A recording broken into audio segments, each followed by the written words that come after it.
I get people who ask this all the time. This is a good question. What are the solutions? We talk about what's wrong all the time, but what can we do about it? And Danny, when you talk about multipolarism, displacing this unipolar world order organized by abusive corporate financier oligarchs, multipolarism is actually the solution. And you don't have to be at the highest levels of Russian or Chinese leadership to participate in multipolarism. All multipolarism really is creating a balance of power, political power, economic power, military power, all just an even balance of power.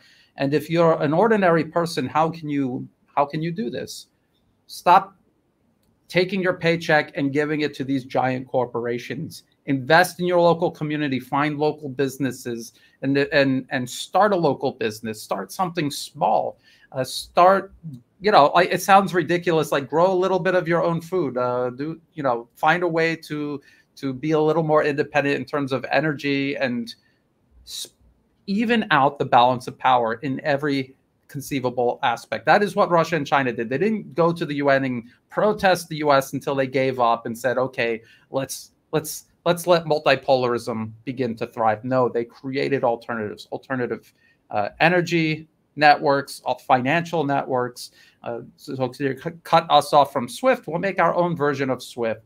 We have our own industry. China has massive industry now, and the tighter the West tries to close its grip on China and its access to technology, the more determined China is to develop more and more of technology, be less dependent on, say, nations in the West. So that multipolarism can be practiced on the most local level and on the absolute highest global level.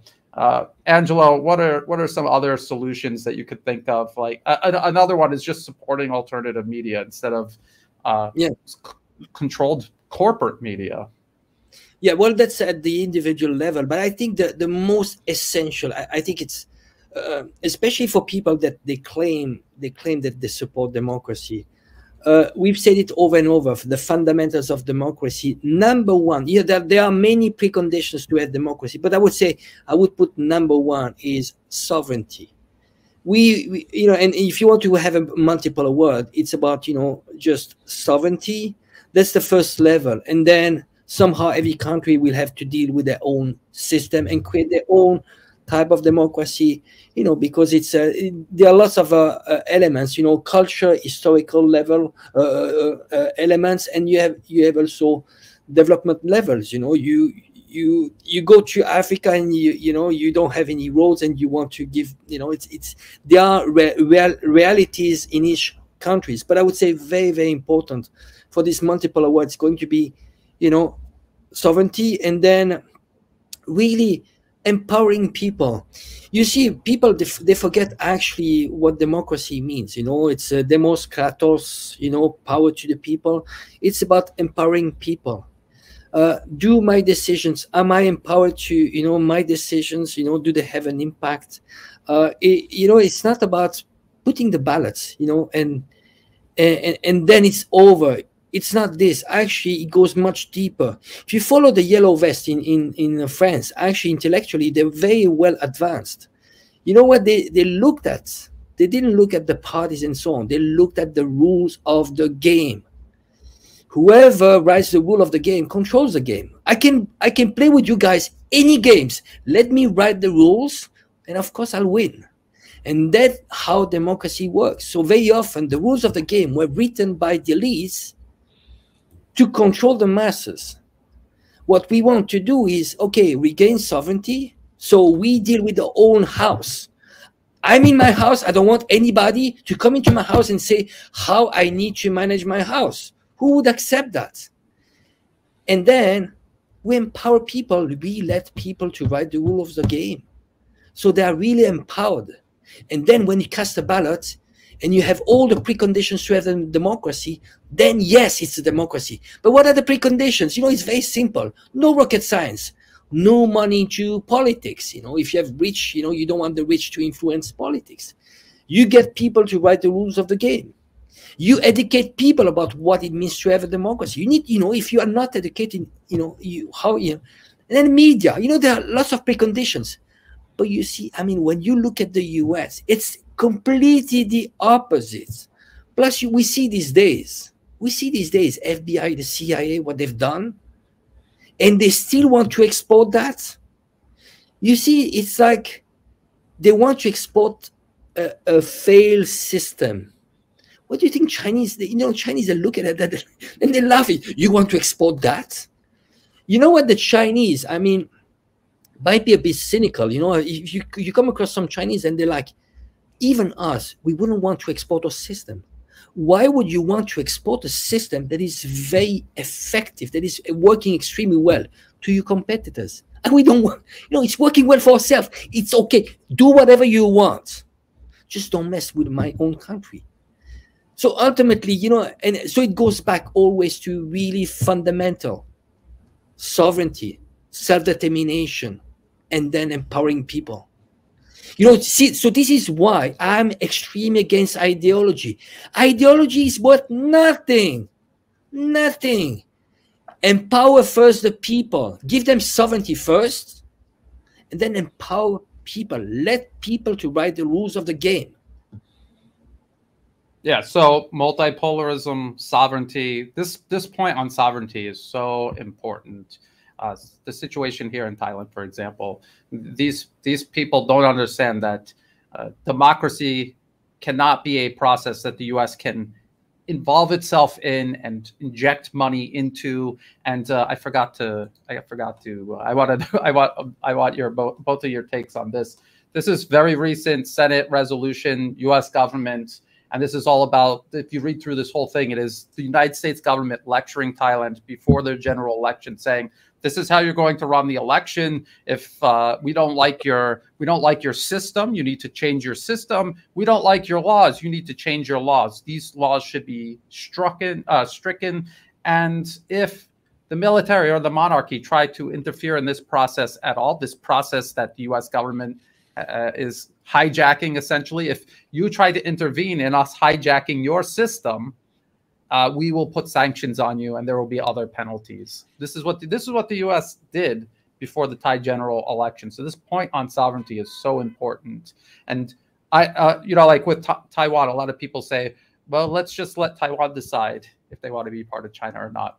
You can convince someone of literally anything if you have control over information space in the media. You could convince people with propaganda to adopt a policy that is completely against their own best interests. We've talked about how Taiwan's economy completely depends on the rest of China. If they were to pursue independence, that would be the end of them. So we have to look at this point of sovereignty, Angela, that you pointed out, and we have to really consider how central that is and how everything else is built on top of that. Danny, what about you? What sort of solutions or maybe ideas that you have of participating in multipolarism at different levels of society?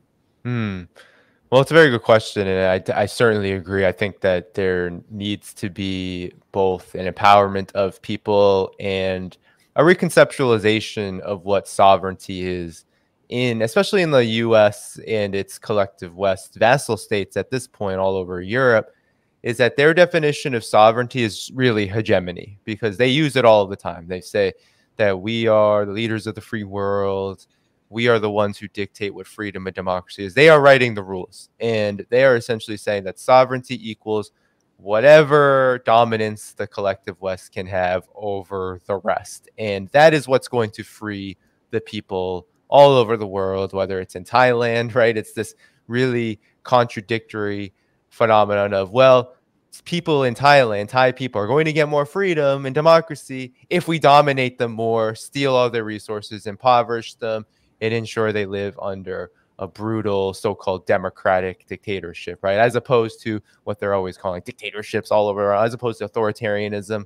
And so I think first, the only value of ideology, it's not about this side, that side. It's not about the very massive divides in terms of the way people think in the collective West.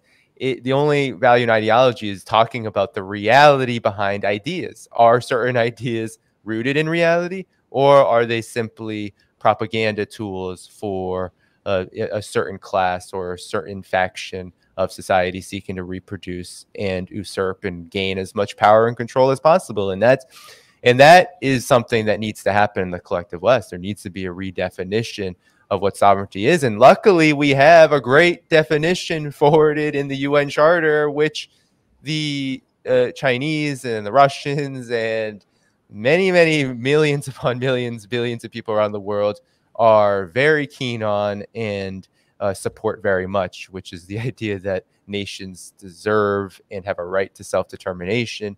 And what that means is that they have the ability to determine their own destinies free of outside interference.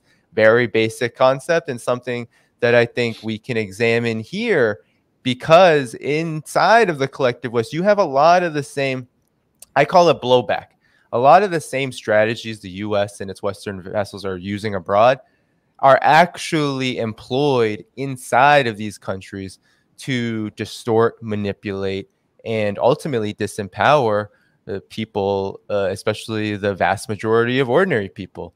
There's so many campaigns from NGOs that fund certain factions of political, and ideological sections. There's so many ways in which the political class in all these countries are so tied to the national security state, which honestly is just a client in the West of the military-industrial complex. So the connections are all there, and the point of discussing any idea or philosophy is to then change the world. So for people in the collective West, it's going to have to be, there needs to be more understanding of what their countries are doing around the world and how that applies to them. Because I don't think any change can happen, or any empowerment can happen, or any real movement can happen if there's blinders put on around these issues of Russia and China. I come out of like left tendencies in the United States, and the 99.9% of them put a blinders on when they hear about China or Russia. They don't want to hear it. They're like, oh, well, that's all anti-democracy, authoritarianism, all of this propaganda. And so then they can't apply the principles and they can't discern reality, understand it, so that they can change it where they are, because they're too concerned about ignoring world developments and history as it moves. And that means they just simply get sucked up into it, and they're not agents to change it. And I think that is a big emphasis I like to put on that. One of the solutions is to, yes, support independent media, do whatever you can locally, and do, whether it's organizationally, whether it's, if you're in France, join the Yellow Vest, join these kind of movements, and then help them, help yourself, and help them raise the level of understanding of how history is moving and where it's moving toward. Because, there is going to be just these massive debates happening over the next several years about what is the future of the West, given that it is being left behind. Its endless wars and its economic parasitism all around the world is being rejected. And that is already having a huge effect inside of the West, because these oligarchs, these elites, these corporatists, these, just absolute rabidly, profiteering minority, this tiny minority, they want to keep power, and they're going to get they're going to get theirs wherever they can get it. And so whether we're talking about Gonzalo Lira being arrested in Ukraine, or Julian Assange's case, or we can go on and on, the protesters getting beat on the streets in France, like all of this is part of the same phenomenon. It's about maintaining US-led domination of a centuries long system of Western empire that is now completely outmoded and outdated to the reality that it is facing on the ground all around the world. And that is multipolarity, and this huge impetus to get out of that dark post-Soviet period of the US writes the rules, does what it wants, and makes everybody, the vast majority of humanity, miserable for it. Most people around the world don't want to see that, don't want to be a part of that. And until people in the collective West are educated and put into situations where they understand that that's happening, it's going to be very hard to change things on the ground, because their politicians can just point to whichever boogeyman they decide Russia and China are going to be that for the foreseeable future. They can point to them and say, well, they're worse. You need to support this war, and you need to preserve what you don't really have, which is democracy and freedom. Well said. And supporting independent media, or say, Angelo, when you were in Hong Kong and you saw what was going on and you saw the US involved, you spoke up about it. And I think that has a huge impact as well. People just speaking up. And I think media is a good example to start with, because today with technology, you just need an internet connection. It's a very small investment, and you can start contributing to helping inform people in a system that is deliberately trying to misinform people. So there's that. There's supporting local businesses. We see people growing food locally, taking on these huge factory farms. This was a trend. At least it used to be a trend in the US. I don't know. I think COVID kind of clobbered it a bit. But this was something that was going on. And then you look globally, you see all of these countries coming up with their own alternatives to areas of industry and technology that were dominated by the West. We see it spreading out, and it's a balance of power. And you can say to yourself, well, this is a small thing. You know, I'm one person speaking up. What difference is it going to make?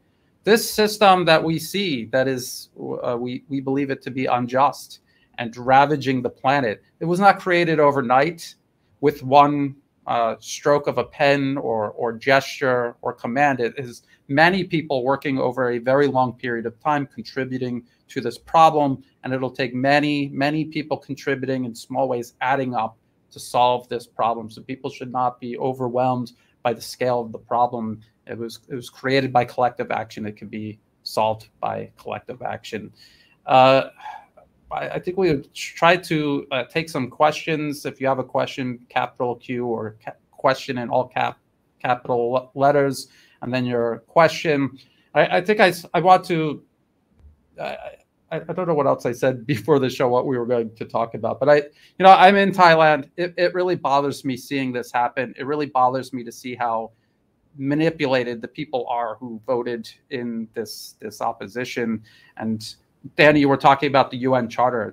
If you really believe that you're for democracy, democracy must function within the rule of law. So you cannot have a opposition party that the de facto leader is a fugitive running it from his hotel room in Dubai or his apartment in London. That is absurd. That is not democracy.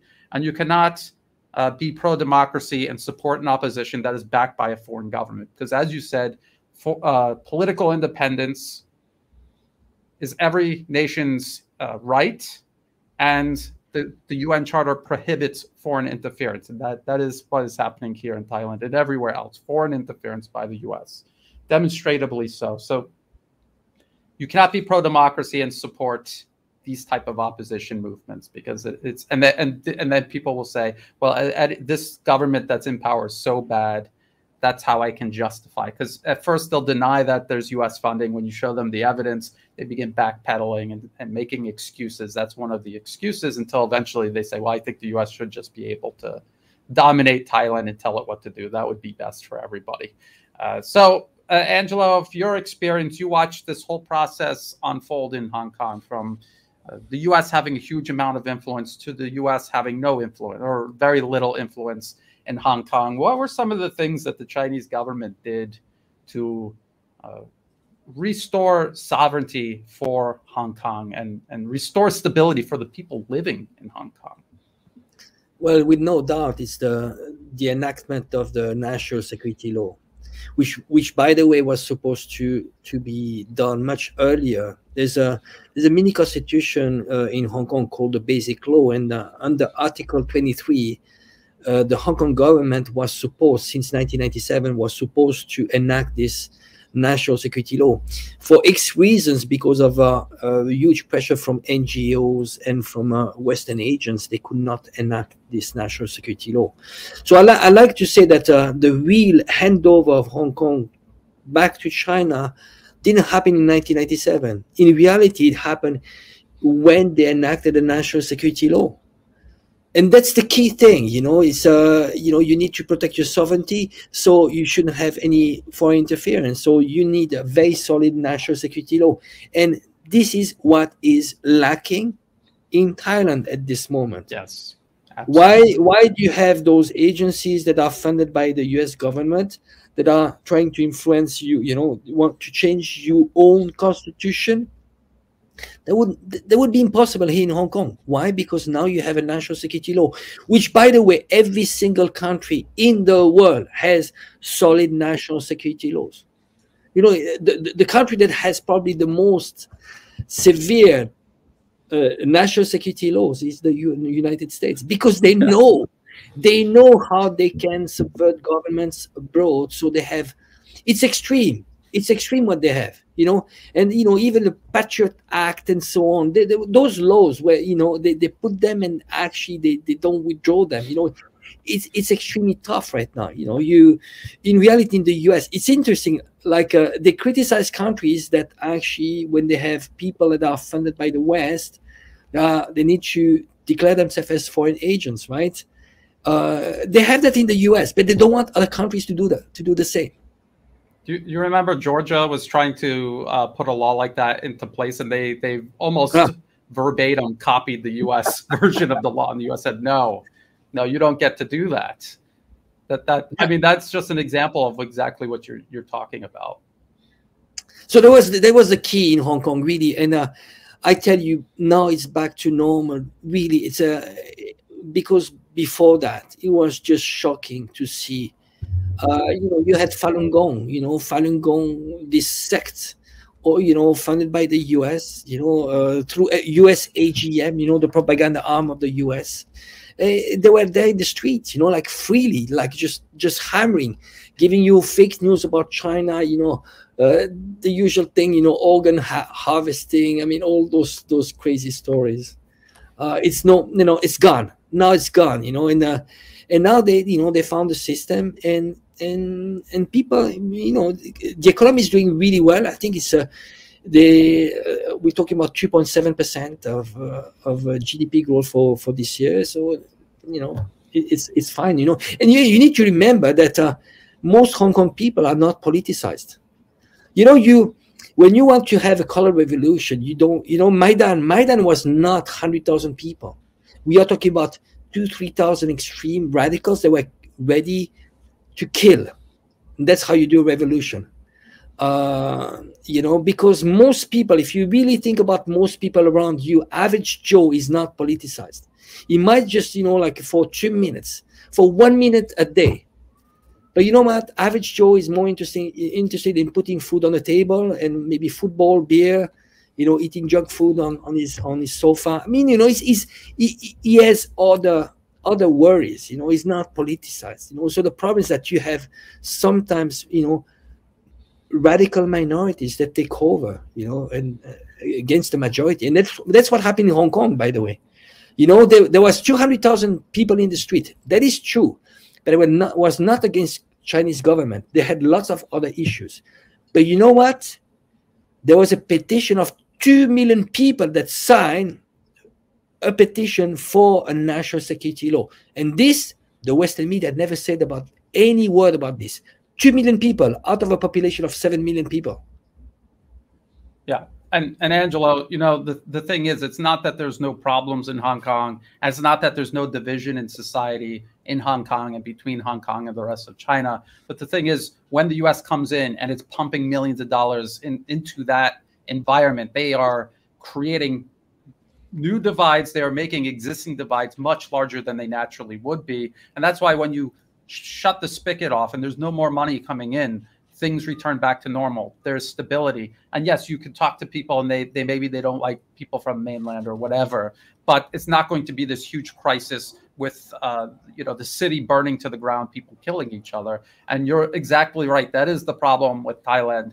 Thailand has hesitated to enact a national security law, a broad law reining in all of these different ways the U.S. interferes, because they have been trying to have a balanced foreign policy. They don't want to pick sides, and they know once they do that, the U.S. has openly threatened that if they do that, the relationship is over. But I think they need to come to the realization that there is no relationship, and that the U.S. is not going to allow them to be friends with everybody. That is not an option. So they just have to bite the bullet and do it. This newly elected party in Thailand will have stable relations with China. No, again, even before they got into power, the de facto leader Thanathorn Juangroongruangkit, he openly said he wants to cancel the high-speed rail project with China and replace it with Hyperloop, which doesn't even exist. It's a science fiction project. And again, they were protesting Sinovac. They were promoting Pfizer. Thanathorn met with Joshua Wong Wen as a member of parliament. And then he and these opposition groups and these fake NGOs funded by the U.S., they went up and down the route that the high-speed rail was being built and encouraging villagers to file all kinds of legal actions to slow it down, delay it, if not stop it. So that's what they were doing before they got in. What do you think they're going to do when they actually get in and they're able to shape Thai foreign policy? And so I think what we have on our hands here is another Zelensky, another Merkel, and what's the guy's name that's running things now? That his name is irrelevant because he makes no decisions. Well, Olaf Scholz is it, and Macron. That's where this is all going. Someone who is a proxy who serves Western interests at the cost of Thai interests, no matter how irrational that is. So that was I think that's the only question that I saw. Danny, would you like to add anything? We're coming up to an hour and a half. Maybe you and then Angelo, some closing thoughts. Yeah, well, I mean, all of these points are important in my estimation, though, especially around the Thailand issue. It seems that, and I know you, Brian, know better on the ground what is going to happen, and I am surely expecting there to be maybe a more overtly anti-China posture. I'm still very curious because I mean, China is generally confident in their outlook on developments, even if it seems like things in other countries are going for the worst for them. Usually they're pretty confident that the level of relationship that they've been able to develop with most of the ASEAN countries, including Thailand, are just so robust that they really can't be torn apart. So it's going to be interesting to see what kind of I was reading Chinese media, they're calling it minor adjustments might be made, is how they're looking at it. And I think the reason why they say that is because it is really difficult to quote unquote decouple from China or to just detach yourself. Most countries in the world, China is the #1 trading partner for them. And even with these vassals like Olaf Scholz and Emmanuel Macron, we've talked about this, is they have to approach China in a certain way. The G7 is about to meet, and there's already talk about how these European countries are very hesitant to look at China as antagonistically as the US does, even as they have their figureheads like Josep Borrell in the EU discuss China in a very hostile way and label China as really the #1 enemy to their value system or whatever they want to say. But the fact is that there is this economic integration. It's one of the biggest defenses that China was able to lay out for itself, which is to use economic relations not as a weapon as the US and the West does. They don't use their currency as a weapon. They don't use sanctions. They don't use economic investment and foreign direct investment as some kind of weapon to control politics, but rather to increase the level of economic cooperation so that partnerships are just so strong that if you do adjust them even in minor ways, the consequences politically could be very, very big. And that's the one thing I'm always so interested in when I scour Chinese media, is hearing how the Chinese perspective is often like a warning. It's, yeah, you can, South Korea, Japan, you can do that if you want. You can get into a military alliance with the United States and talk about sanctions on us based on Taiwan and all of these provocative, ways of interfering on that question. But if you do end up deciding to go along with export bans and investment curbs, then just know that it's you who is going to be hurting the most from that.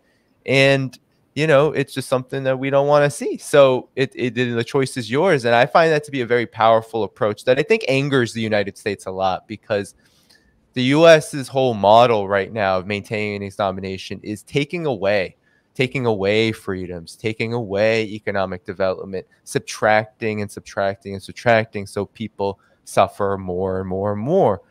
China's is the opposite. It's offering more and doing more and getting better, improving oneself, growing economically, addressing key questions in a way that's respectful to other people, not forcing anything on anyone, but saying, look at the crown jewels that we've gathered. Do you want a bit of them? And, maybe you can share whatever you have at your disposal with us, and that can benefit all of us. Win-win. I mean, everyone in China, from the media to the, Communist Party of China, top leading officials and people, they talk about win-win all the time, because their system is not predicated on anyone losing. And I think that's a very powerful example that is really hard to resist. And so I think the US's model here, even Ukraine, the Zelensky call with Xi Jinping read almost like a, yes, we'll continue our good friendship. Please, please, please let's not end that. And I think it's because no matter how much of a foothold the United States tries to get politically on countries it deems to be weaker and smaller and try to turn them against China, there are limits. And we're seeing the limits of American power and Western power, every single day as they get deeper and deeper into quagmires and proxy wars and disasters like Ukraine and Taiwan, etc.